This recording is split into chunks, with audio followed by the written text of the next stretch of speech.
చెప్తున్నాం. మనకి ఆయన మిచికాకో ఆయన ఫిజిక్స్ ప్రొఫెసరు యూనివర్సిటీ అమెరికాలో.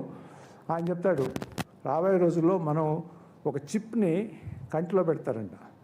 ఆ చిప్ ఇట్లా అంటే మన పుస్తకం చదవక్కల, పుస్తకం అంతా చదివేస్తుంది. అది మళ్ళీ అప్లోడ్ అయిపోదండి. మొత్తం అప్లోడ్ అయిపోయి మళ్ళీ కన్నిట్లో ఆపగానే మళ్ళీ మనకు ముందుకు వచ్చేస్తాట. మొత్తం రాబోయే రోజుల్లో ఇది జరగబోతా ఉంది అని చెప్తాడు ఆయన చాలా స్ట్రాంగ్గా.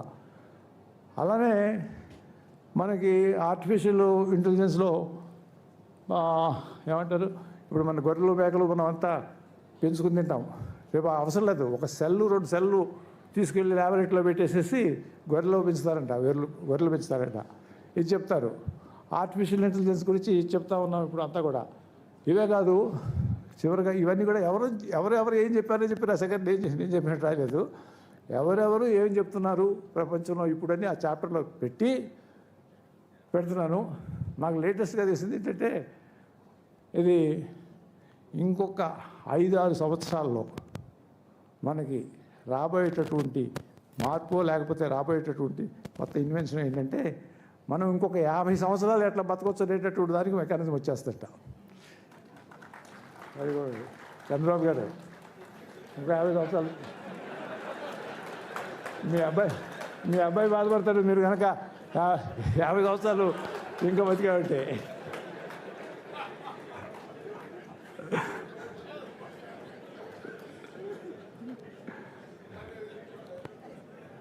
సో అదంట. ఇంకా ఇంకొకటి ఉంది. మన బ్రెయిన్లో కొన్ని కోట్ల న్యూరాన్స్ ఉన్నాయి. ఈ న్యూరాన్స్ ఇవన్నీ కూడా మనం చేసేటటువంటివి, మనం మాట్లాడుకునేటటువంటివి, మనం చదువుకునేటటువంటివి అన్నీ నిక్షిప్తం చేసుకుంటూ ఉంటాయి. ఈ బ్రెయిన్ని రాబోయే రోజుల్లో మన నెక్స్ట్ జనరేషన్, మన పిల్లాడికి మన దేహం వదిలేస్తూ మనం ఈ మొత్తాన్ని అతనికి ట్రాన్స్ఫర్ చేయొచ్చంట. ఇది జరగబోతుందని చెప్పి నాకు ఈ పుస్తకం రాసినప్పుడు తెలియదు. తర్వాత మళ్ళీ ఇంకా ఏమి ఇన్వెన్షన్స్ రాబోతున్నాయి అని చెప్పి చూస్తూ ఉంటే నాకు తెలిసినటువంటి వ్యవహారం ఇది. కాబట్టి రెడీగా ఉండండి. ఇంకొక 5-6 సంవత్సరాలు కనుక బతికే అంటే మాట్లాడము, మళ్ళీ ఇంకొక 50 సంవత్సరాలకు ప్లాన్ చేయొచ్చు. So what ever it is, చాలా సంతోషం. నాకు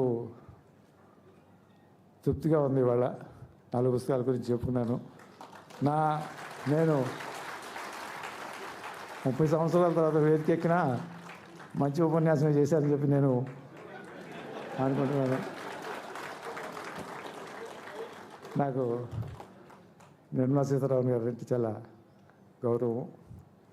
ఆవిడ ఉపన్యాసాలు చూశాను. ఆవిడ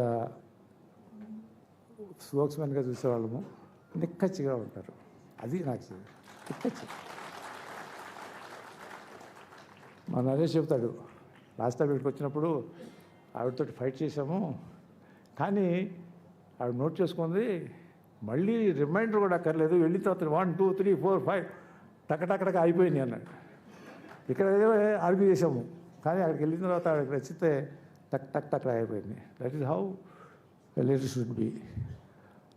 ఇంకొకటి ఆవిడలో చూసింది, ఆవిడని అబ్జర్వ్ చేసినప్పుడు చూసింది ఏంటంటే, పార్లమెంట్లో హల్వా తయారు చేయడం గురించి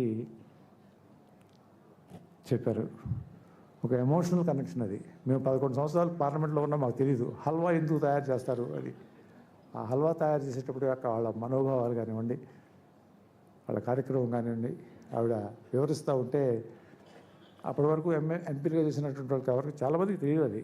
ఆ ఎమోషనల్ బాండింగ్, ఆ హల్వా మేకింగ్లో ఆవిడ ఎక్స్ప్లెయిన్ చేసినటువంటి తీరు, ఆవిడ దానిలో ఇన్వాల్వ్ అయ్యి చెప్పినటువంటి తీరుని నేను ఆస్వాదించాను. అది మేడం, అలా చూస్తూ ఉన్నప్పుడు ఒక్కొక్క లీడర్ సంబంధించినటువంటి విషయాల్లో కొన్ని మైండ్కి ఎక్కుతూ ఉంటాయి. ఆవిడని ఎంచుకుంది నేను ఈ పుస్తకానికి ఇంగ్లీషు వర్షన్ని ఎందుకో ఎంచుకున్నాను. అది జరిగింది ఈనాడు ఇంత గొప్పగా. దానికి చంద్రబాబు నాయుడు మరి రావడం అనేది మా ఇద్దరికి వైరం ఉంది అది ఇది అని చెప్తూ ఉంటారు. వైరాలు ఉన్నమాట వాస్తవమే, కానీ ఎప్పుడు ఒకే రకంగా ఉండకూడదు కదా, ముందుకు వెళ్తూ ఉండాలి, అవన్నీ మర్చిపోవాలి. భవిష్యత్తు అనేటటువంటిది ఆశాజనకంగా ఉండాలి అనేటటువంటిది నాకేం కోరికలు లేదు స్వామి. మళ్ళీ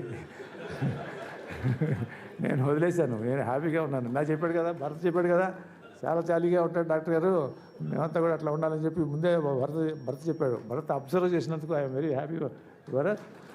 దాస్ మీద ఐఎమ్ రియల్లీ హ్యాపీ. నాకేమి అటువంటి కోరికలు ఏమి లేవు. కోరికలు ఏమైనా ఉంటే నా పిల్లలతోటి, నా కుటుంబంతో క్షేమంగా, 10 మంది స్నేహితులతోటి క్షేమంగా ఇలా పుస్తకాల్లో రాయగలిగితే రాసుకుంటూ ఆనందంగా ఉండాలి. అది కూడా జీవితమే, దాన్ని కూడా ఆస్వాదించాలి. జీవితం అంటే ఎప్పుడు గందరగోళము, ఏదో అనుకుని పరిగెత్తడం కాదు. ఒకటే ఉంటుంది జీవితం. నా దేశం వరకు 50 సంవత్సరాల తర్వాత చూద్దాము. ముందు ఈ ఒక్క జీవితాన్ని ఆస్వాదించడం అనేటటువంటిది కావాలి. అలానే మా వెంకయ్యనాయుడు గారు, మా చిన్నప్పుడు అంటే నేను స్కూల్లో ఎస్ఎస్సీ చదివేటప్పుడు ఆయన ఆంధ్ర ఉద్యమం ఉపన్యాసం అంటే వెంకయ్యనాయుడు. అసెంబ్లీలో ముఖ్యమంత్రులు కూడా ఆయన ముందు వచ్చి, ఆ రోజు అంజయ్ గారు లేకపోతే ఇంకొకటి